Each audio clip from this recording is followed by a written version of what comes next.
The metal walls of the Galactic Military Academy stretched high above the training grounds where cadets from across the galaxy learned to fight and die for peace. Station Nexus 7 orbited a dying star, its red light casting long shadows through the massive windows that lined the corridors where young warriors walked with purpose and fear in equal measure. June pressed his back against the cold wall and watched as a group of Krath cadets stomped past, their crystalline feet clicking against the floor like breaking glass. Each step echoed through the hallway with the sound of power, of dominance, of species that had conquered worlds before humans even learned to make fire. The largest of them, a scarred warrior named Vex who had recently been promoted to captain, turned his insect-like head toward the small human cadet. "Still hiding in shadows, meat?" Vex's voice buzzed through his mandibles like angry wasps trapped in a jar. "How disappointing." The other Krath chittered with laughter, a sound that made June's teeth ache. But he said nothing, did nothing, just watched as they continued down the corridor toward the main training hall, where the day's combat exercises would soon begin. Only when their footsteps faded completely did he step away from the wall and continue toward his destination.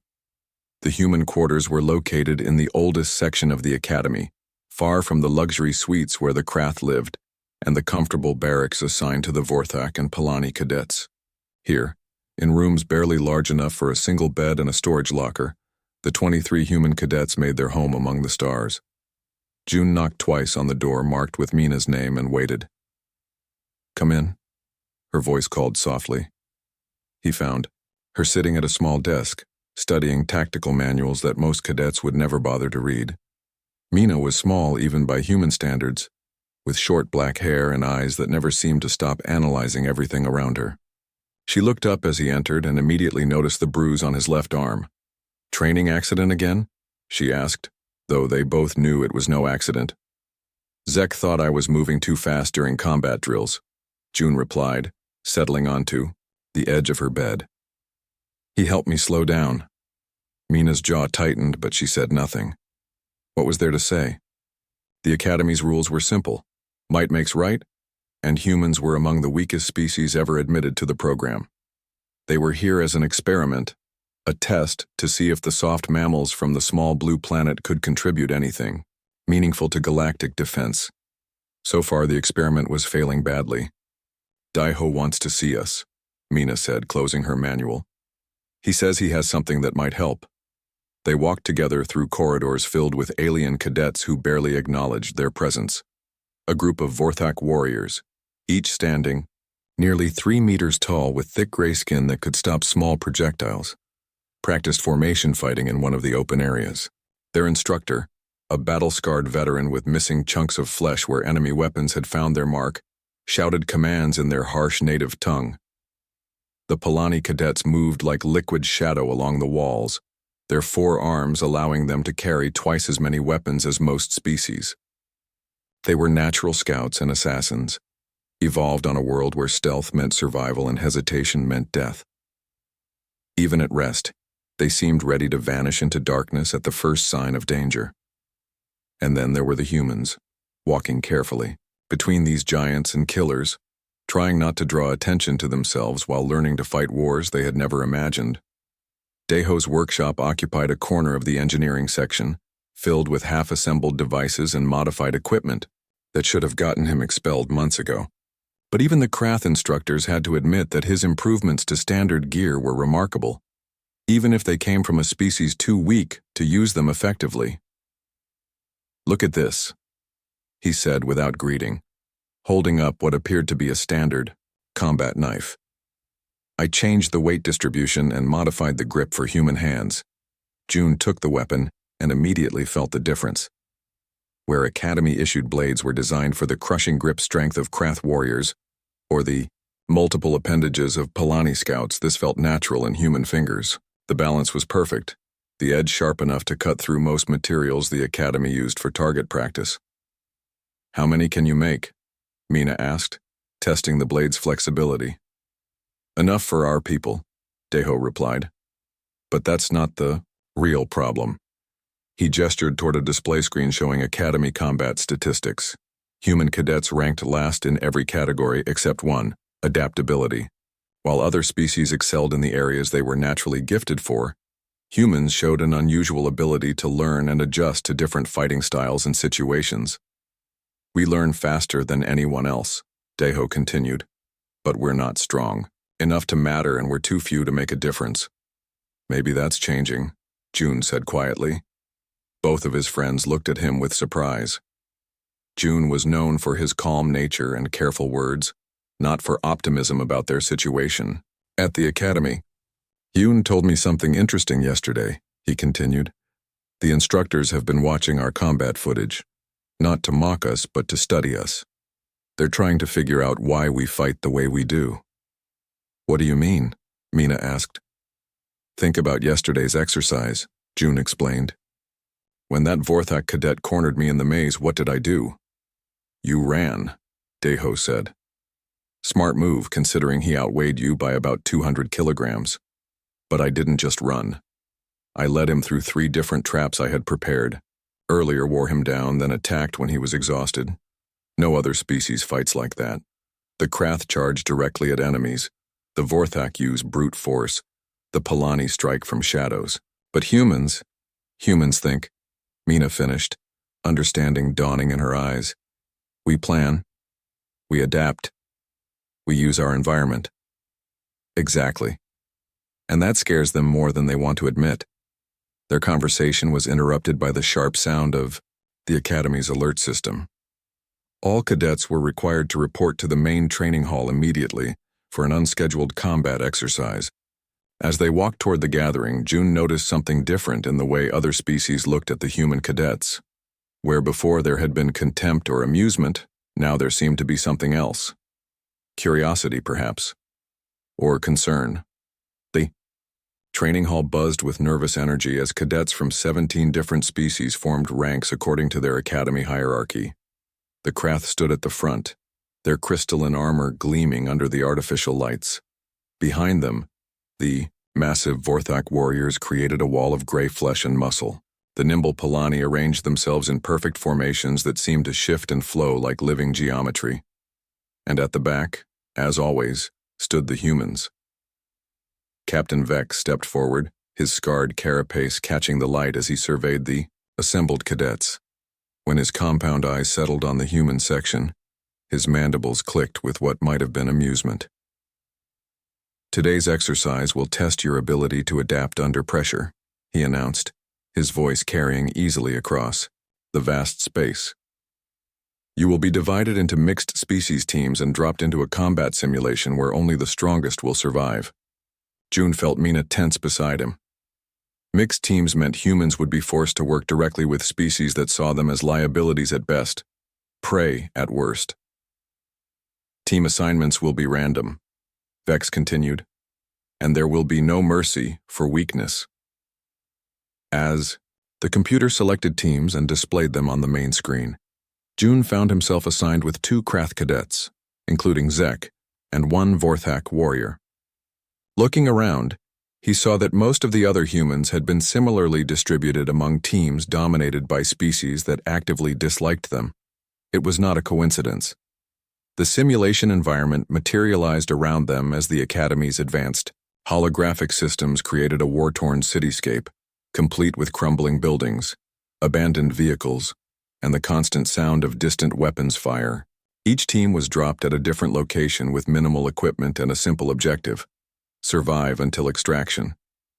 But as June crouched behind a destroyed vehicle and watched Zek's compound eyes gleaming with malicious intent, he realized that the real enemy might not be the computer-generated threats lurking in the ruins around them. The harassment started small, the way poison spreads through water, a shoulder check in the corridor that sent Hyun sprawling, equipment that mysteriously malfunctioned during crucial training moments, food rations that disappeared from human lockers while alien cadets watched with clicking mandibles and chittering laughter. Zek had returned from the simulation exercise with a new understanding of human capabilities and a burning desire to prove they were still nothing more than soft meat pretending to be warriors. The fact that June had successfully completed the mission while working around Zek's deliberate sabotage attempts only made the Krath cadet more determined to put the humans in their place. They think they're clever.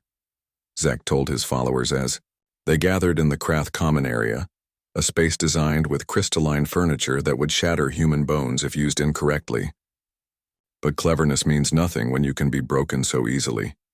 His audience of young Krath warriors clicked their approval. They had grown up on stories of their species' dominance, of worlds conquered and enemies crushed beneath crystal claws.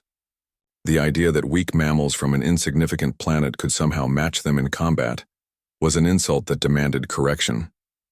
The next morning brought hand-to-hand combat training in the Academy's main gymnasium. The space was vast enough to accommodate the largest species, with mats that could absorb the impact of falling Vorthak warriors, and walls reinforced to withstand stray energy blasts. Instructor Thex, a veteran Krath with acid scars covering half his carapace, demonstrated proper grappling techniques using volunteer cadets. "Combat is about imposing your will through superior strength and skill," he announced, his voice echoing off the metal walls. "Those who lack these qualities will not survive their first real battle." When he called for sparring partners, Zek immediately volunteered and made a show of looking around the gathered cadets before his compound eyes settled on Mina. "I choose the small human," he said, loud enough for everyone to hear. "Someone should teach her about real fighting." Mina's face remained calm, but June could see the tension in her shoulders as she stepped onto the combat mat. She had been studying alien anatomy and fighting techniques for months, preparing for exactly this kind of situation. But knowledge was different from practice, and practice was different from facing an opponent who wanted to hurt you. The match began with Zek circling slowly, his crystalline feet clicking against the mat as he sized up his opponent. Mina stayed light on her feet, moving with the fluid grace that humans had developed over millions of years of persistence hunting. Where Zek saw weakness and hesitation, she was actually calculating distances and angles, looking for opportunities. When the Krath cadet finally attacked, his strike came with the crushing force of his species' natural weapons. But Mina was already moving, using her smaller size and flexibility to avoid the blow while positioning herself for a counterattack. Her elbow found the gap between Zek's chest plates, not hard enough to cause real damage but sufficient to prove she could fight back. The gymnasium fell silent. No human cadet had ever successfully struck a Krath in open combat. Zek's mandibles spread wide in rage as he launched himself forward with the full power of his crystalline body. This time, Mina was not fast enough to completely avoid the attack. His clawed hand caught her shoulder and sent her spinning across the mat to land hard against the wall. She tried to get up, but something was wrong with her left arm. The way it hung at her side suggested damaged muscles or broken bones, injuries that would take weeks to heal properly, even with the Academy's advanced medical facilities. "Enough," Instructor Thex called, but his voice carried no urgency. Training injuries were common, and if humans could not handle the physical demands of combat instruction, perhaps they did not belong in the Academy. June helped Mina to the medical bay where automated systems confirmed a dislocated shoulder and torn ligaments. The healing process would keep her out of combat training for at least 2 weeks, which meant falling behind in a program that already pushed human cadets to their limits. "It was not an accident," she said quietly, as the medical machines worked to repair the damage. "He aimed for that exact spot. He knew what would happen." "Can you prove it?" June asked, though he already knew the answer. "Combat training always carries risks," she replied, repeating the standard Academy response to training injuries. Cadets must be prepared for the possibility of harm while learning to fight. That evening, the human cadets gathered in Deho's workshop for what had become their regular meeting. With Mina injured and several others bearing fresh bruises from increasingly aggressive training encounters, the mood was darker than usual. "They're testing us," Soman said, her usually quiet voice carrying an edge of anger. "Seeing how much we can take before we break. Or before we fight back," Hyun added. Taemin, who had been silent since arriving, finally spoke up. "I've been watching the combat footage from today's training. Zek's attack on Mina was planned. He practiced that exact move 3 times yesterday during individual training sessions." "So what do we do?" Deho asked. "Report it to the instructors?" The silence that followed answered his question. Everyone knew that reporting harassment would only make them bigger targets. The Academy's power structure was built on the idea that superior species naturally dominated inferior ones. Complaining about that system would be seen as proof that humans were too weak to handle military training. Maybe we should consider leaving, someone suggested hesitantly. Request transfer to civilian programs where we might actually have a chance. And prove them right? June's voice was quiet but firm. Show the entire galaxy that humans run away when things get difficult? Better than getting killed in training exercises, Hyun replied. Is it? June asked. Because if we leave now, no human will ever be accepted into galactic military programs again. We'll be labeled as a species too weak for real responsibility, too fragile for important decisions. Our entire planet will be seen as a protected nature preserve that needs stronger species to watch over it. The weight of that realization settled over the group. They were not just fighting for their own futures, but for humanity's place in the galactic community. Failure here would condemn their entire species to permanent second-class status. So what's the alternative? Mina asked from where she sat, with her arm in a support sling. Let them keep hurting us until someone gets killed? We get better, June said simply. We learn. We adapt. We become good enough that they can't ignore us anymore. And if that doesn't work? June was quiet for a long moment, remembering the look in Zek's eyes during the attack on Mina. It had not been the expression of someone teaching a lesson or maintaining discipline. It had been the look of a predator enjoying the fear of its prey. Then we show them why humans became the dominant species on our planet, he said finally. The others stared at him with surprise. June was known for his calm demeanor and careful approach to problems. But something in his voice suggested that beneath the surface, he was capable of much more than anyone realized. Over the following days, the harassment escalated further. Equipment continued to malfunction at crucial moments. Human cadets found themselves assigned to the most dangerous training scenarios with minimal support. Food supplies ran short with suspicious frequency, forcing them to compete with larger, stronger species for basic necessities. The instructors maintained their official position of neutrality, while clearly favoring cadets from their own species. When a Vorthak cadet accidentally injured a Palani during combat training, medical teams responded immediately, and the incident was carefully investigated. When Krath cadets deliberately targeted human opponents with excessive force, it was dismissed as normal training intensity. But the humans were learning too. Every attack taught them something new about alien anatomy and fighting techniques. Every challenge showed them ways to adapt and overcome obstacles that seemed impossible for their smaller, weaker bodies. They began training together in secret, sharing knowledge and developing tactics that played to their species' strengths rather than trying to match alien advantages. Most importantly, they were beginning to understand something that their tormentors had not yet realized. The same traits that made humans seem weak in direct confrontation.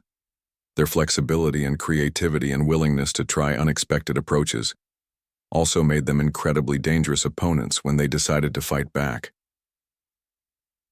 The breaking point came during a survival exercise on the Academy's most challenging training ground. The environment was designed to test every aspect of cadet capabilities under extreme conditions, with hostile weather, dangerous terrain, and limited resources forcing teams to work together or face elimination. But as the transport ships carried mixed species teams toward the drop zone, Zek was already planning how to use the exercise for purposes that had nothing to do with training. The transport ship shuddered as it entered the atmosphere of Kepler 442c, a world that had been specifically chosen for its hostility toward most forms of life. The surface below was a maze of jagged rocks, poisonous water sources, and weather patterns that could change from scorching heat to freezing cold within hours. It was exactly the kind of environment that would test every survival skill the cadets had learned. June checked his equipment one final time as the ship prepared for landing. Standard survival gear included basic tools, emergency rations for 3 days, water purification tablets, and a communications device that would only work for emergency extraction requests. Everything else they would need to find or make from the hostile environment around them. His assigned team consisted of himself, 2 Krath cadets including Zek, and a Vorthak warrior named Grok who had made his feelings about working with humans very clear during the flight. The massive gray-skinned alien sat in the corner of the transport compartment. His thick arms crossed over his chest as he glared at June with obvious disgust. "Try not to get in our way, meat," Grok rumbled in his deep voice. "This exercise requires real warriors, not soft mammals who cry when they get hurt." Zek's mandibles clicked with amusement. "Perhaps the human will surprise us. After all, his kind is known for their creativity when it comes to finding new ways to die." The ship touched down in a rocky canyon surrounded by towering cliffs that blocked most of the available sunlight. As the teams prepared to disembark, Instructor Thex's voice crackled through the communication system with final instructions. "You have 72 hours to reach the extraction point located 50 kilometers north of your current position. Teams that fail to arrive on time will be left behind until the next scheduled transport in 1 week. Medical assistance will only be provided in case of life-threatening emergencies. Good luck, cadets." The doors opened to reveal a landscape that looked like something from a nightmare. Sharp rocks jutted up from the ground like broken teeth, while strange plants with thorny branches twisted toward a sky that churned with dark clouds.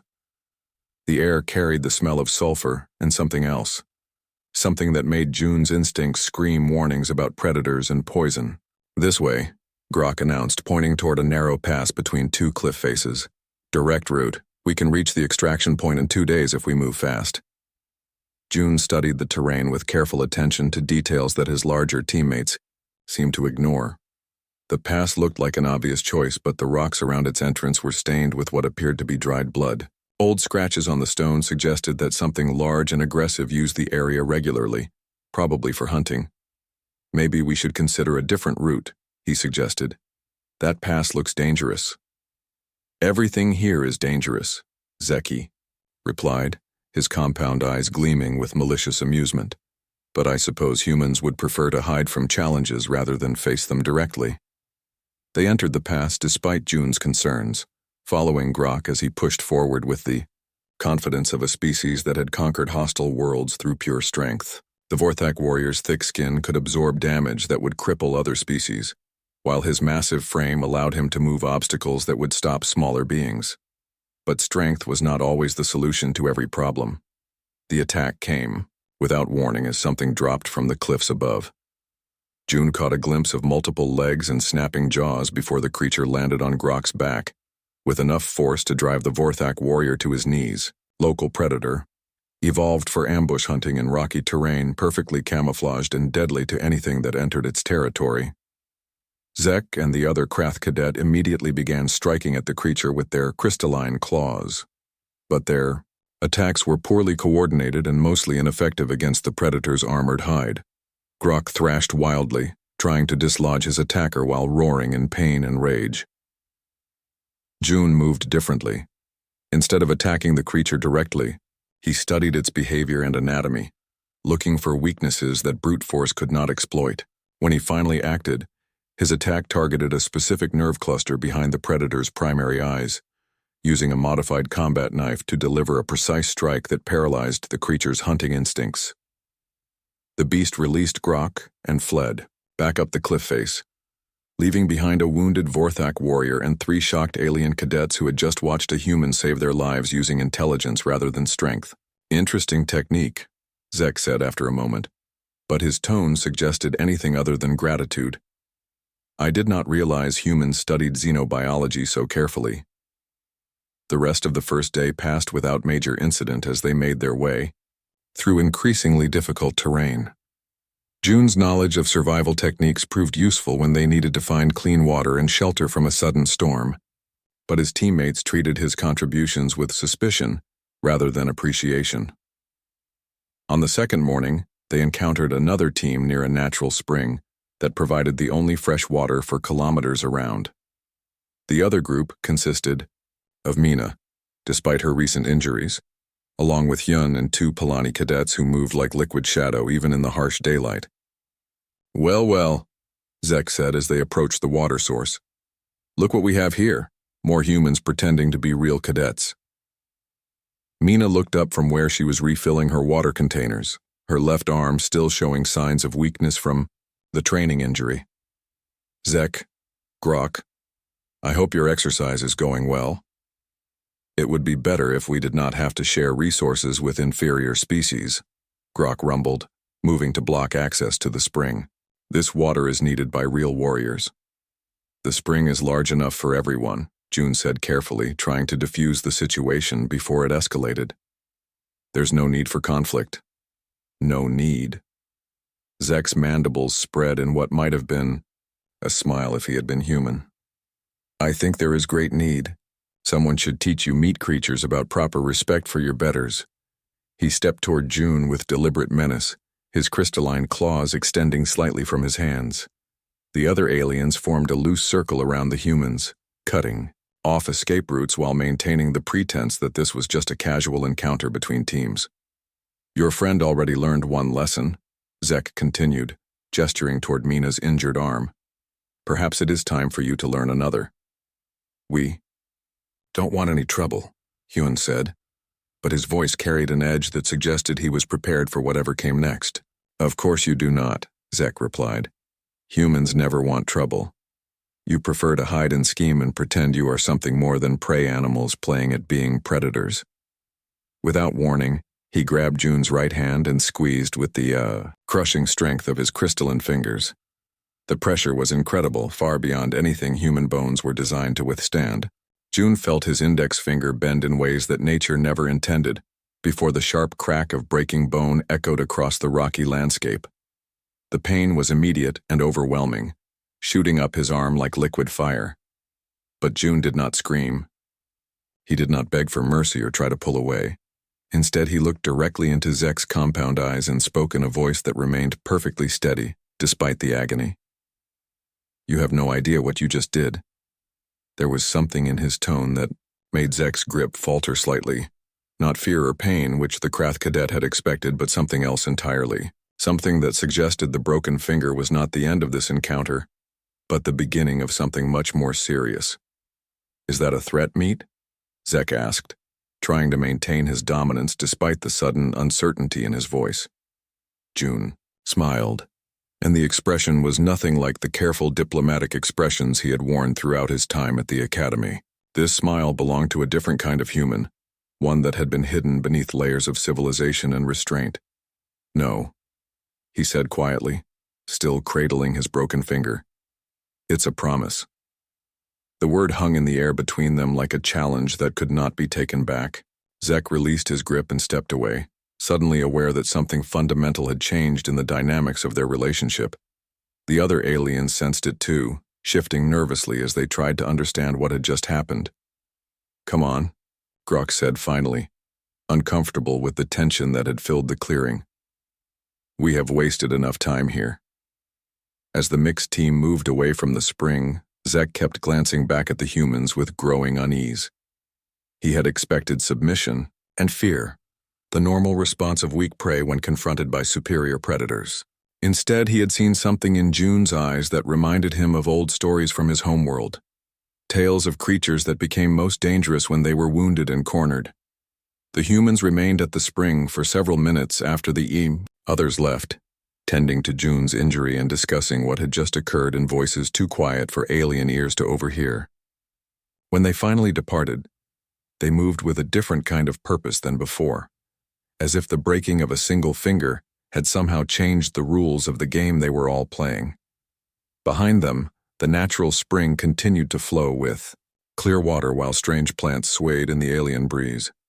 But the peace of the moment was deceptive, hiding currents of anger and determination that would soon reshape everything the Academy thought it knew about human nature.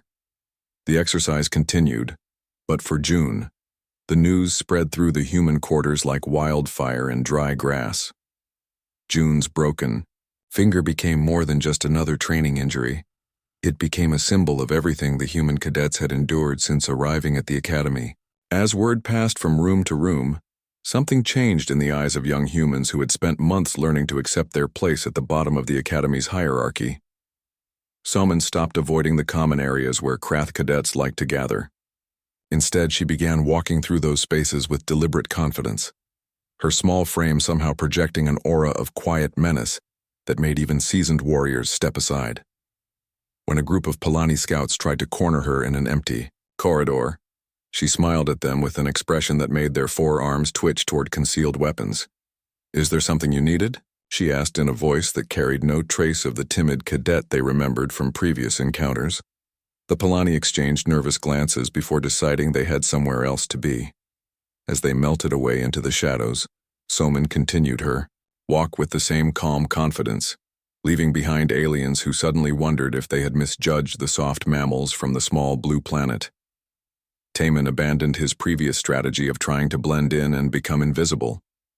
Instead, he began studying alien anatomy with the focused intensity of a surgeon preparing for a complex operation.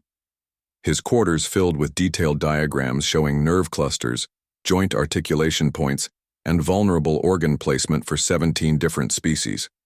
When his roommate, a nervous Vorthak cadet named Thule, asked about the sudden interest in xenobiology, Taman's response was chilling in its simplicity.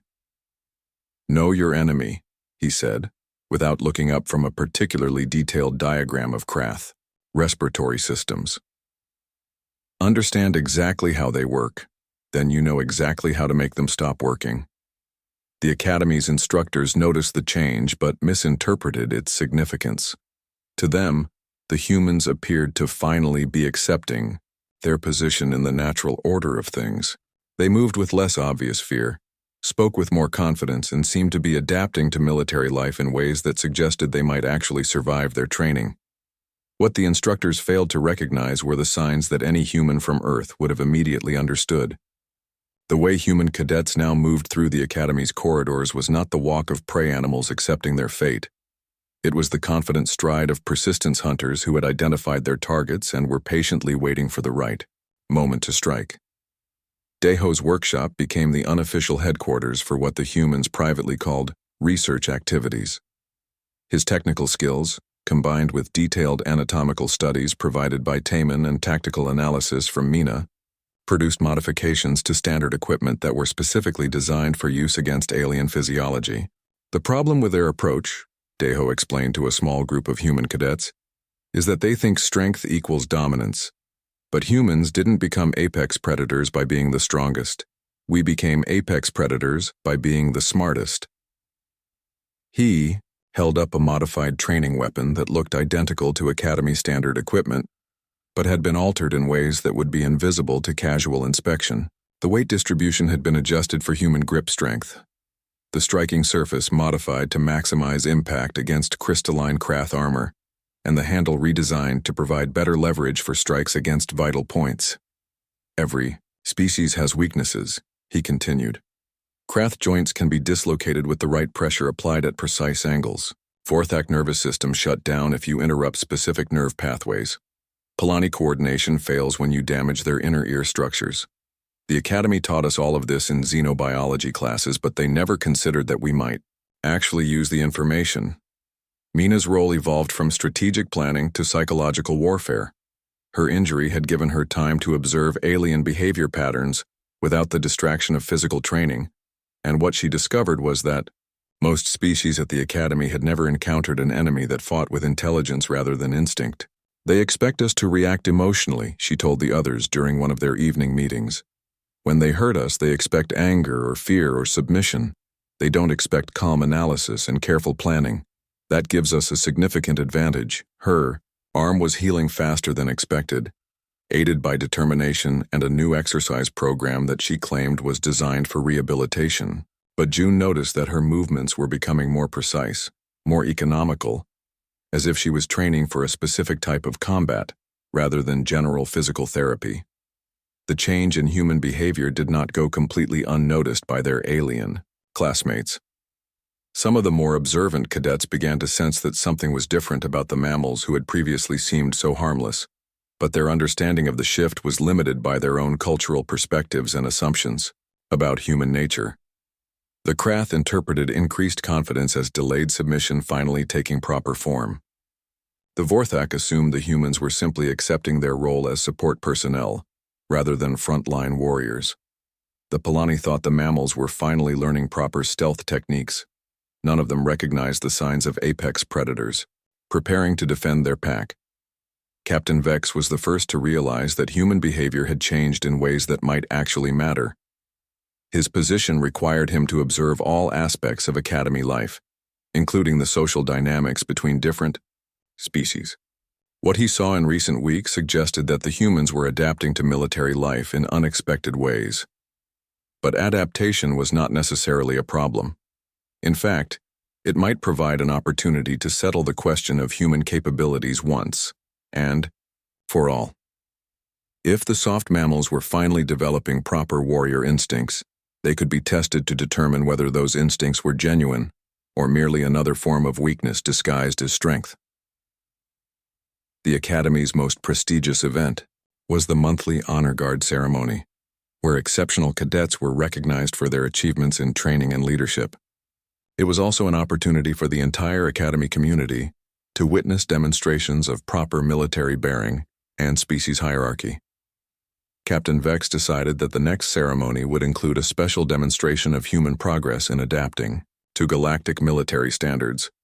It would be educational for all species involved and provide valuable data about human psychological resilience under pressure. He was particularly interested in testing the cadet named June, who had shown unusual composure during recent training exercises despite suffering what should have been a significant injury. If humans were truly developing proper warrior instincts, this individual would be an excellent subject for evaluation.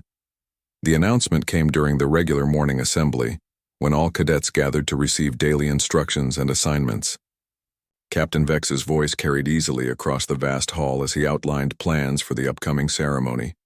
The Honor Guard recognition will include a special segment highlighting the progress of human cadets in adapting to proper military protocols.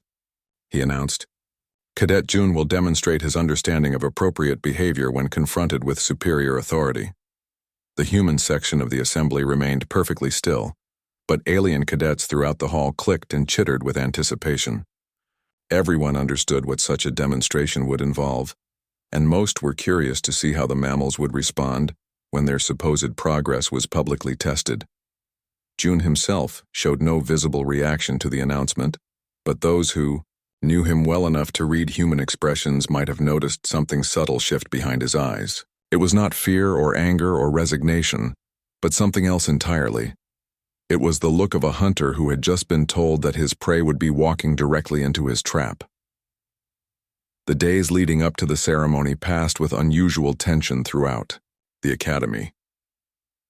Human cadets continued their normal training routines while maintaining the careful facade of adaptation and acceptance they had cultivated over recent weeks. But beneath the surface, preparations continued for something that had nothing to do with military protocol or species hierarchy. Equipment continued to be modified in ways that would be invisible to casual inspection. Anatomical studies reached new levels of detailed precision. Combat techniques were refined through practice sessions held in isolated areas of the Academy, where alien observers would not accidentally witness activities that might raise uncomfortable questions. Most importantly, human cadets began to truly understand something that their tormentors had never considered. The same evolutionary pressures that had made humans successful persistence hunters on Earth had also made them exceptionally good at coordinated pack behavior when facing threats to their survival. And as the Honor Guard ceremony approached, every human cadet knew that their species was about to face the ultimate test of whether they belonged among the stars or should return to their small blue planet as failures. But they also knew something else, something that Captain Vex and his followers were about to learn in the most dramatic way possible. When humans finally decided to fight, the Honor Guard ceremony took place in the Academy's Grand Assembly Hall, a space large enough to accommodate cadets from all 17 species currently enrolled in the program. Crystalline formations decorated the walls in honor of Krath architectural traditions, while adaptive lighting systems ensured that every species could see clearly regardless of their native spectrum requirements. Captain Vex stood at the center of the hall wearing his full ceremonial armor, the scarred crystalline plates gleaming under lights that cast dramatic shadows across his insectoid features. Behind him, the Academy's senior staff formed a semicircle of authority representing the galaxy's most powerful military forces. The message was clear. This was not just a school ceremony, but a demonstration of proper galactic order. The human cadets sat together in their assigned section, 23 young people who had traveled impossible distances from their small planet to learn warfare among alien species that considered them curiosities at best. To outside observers, they appeared calm and attentive, properly respectful of the ceremony's significance. But those who knew how to read human expressions might have noticed something subtle in their posture and eye movements. They were not watching the ceremony with the passive attention of students observing their betters. They were studying the room like predators, evaluating terrain before a hunt. Today we recognize excellence in adaptation and proper understanding of military hierarchy, Captain Vex announced, his voice carrying easily across the vast space. Some cadets arrive at this academy already possessing the natural advantages of superior species.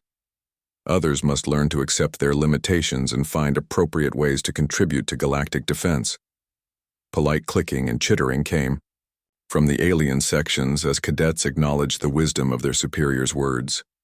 The humans remained silent, but their stillness had a quality that suggested coiled springs rather than passive acceptance. "Cadet June," Captain Vex called, his compound eyes focusing on the human section. "Please join me at the center of the hall." June rose from his seat and walked forward with steady steps, his healing finger barely noticeable as he moved between rows of alien cadets who watched with various degrees of curiosity and anticipation. When he reached the center of the hall, he stopped exactly 3 meters from Captain Vex and waited. "Kneel," the Krath officer commanded. The single word hung in the air like a weapon waiting to be deployed. Every being in the hall understood its significance not just as a command, but as a test of human willingness to accept their proper place in galactic society. Submission here would prove that humans could eventually be trained to serve useful functions despite their obvious limitations. June looked directly at Captain Vex with eyes that showed no trace of fear or uncertainty. When he spoke, his voice was quiet but carried clearly in the sudden silence of the vast hall. "No." The word struck the assembly like a physical blow. In the history of the Academy, no cadet had ever directly refused a command from a senior officer during a formal ceremony. The implications went far beyond simple disobedience, touching on fundamental questions about species hierarchy and the natural order of galactic civilization. Captain Vex's mandibles clicked with what might have been amusement, though something darker lurked behind his compound eyes. "I do not think you understand the situation, Cadet. You will kneel, or you will be made to kneel." "I understand perfectly," June replied, his voice still calm but carrying an edge that made several alien cadets shift nervously in their seats. "You want to prove that humans are weak. You want to show everyone that we can be broken and forced into submission like animals being trained for service." He took a step closer to the massive Krath officer, his smaller human frame dwarfed by the crystalline warrior, but somehow projecting an aura of confidence that seemed to fill the space between them. "But you made one critical mistake in your calculations," June continued. "You forgot that humans are not just individuals trying to survive in a hostile environment. We are pack hunters who evolved to work together when facing threats to our survival." The attack came so fast that most observers barely saw it happen. June's movement was not the wild swing of an angry amateur or the crude grappling technique taught in basic combat classes. It was precise, calculated, and devastatingly effective, targeting the exact point where Captain Vex's crystalline neck plates connected to his skull. The sound of breaking chitin echoed through the hall like a gunshot, followed immediately by the crash of Captain Vex's massive body hitting the floor. The Krath officer's neck twisted at an impossible angle as he fell, his compound eyes still conscious, but his body completely paralyzed from the head down. But June's attack was not an isolated incident. Throughout the hall, every human cadet rose from their seats with the synchronized precision of a military unit executing a planned operation. What followed was not a fight in any traditional sense, but a demonstration of coordinated violence that left their alien classmates stunned and terrified. Zek, sitting in the Krath section, found himself facing Mina, despite her supposedly injured arm.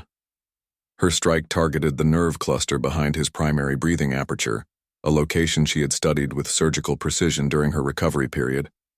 The paralytic effect was immediate and complete, leaving him conscious but unable to move or call for help.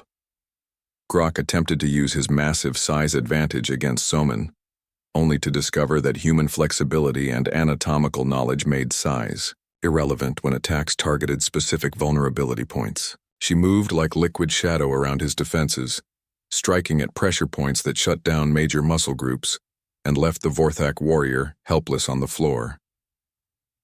Throughout the hall, alien cadets who had spent months tormenting their human classmates found themselves facing opponents who fought with terrifying efficiency and coordination. Every human attack was precisely targeted, designed to disable rather than kill, but delivered with enough force to ensure complete incapacitation.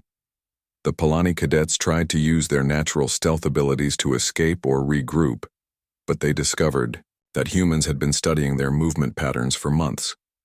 Taemin and Hyun herded them into positions where their advantages became liabilities, trapping them in areas where their camouflage was useless and their multiple limbs could not find proper leverage. In less than 7 minutes, it was over.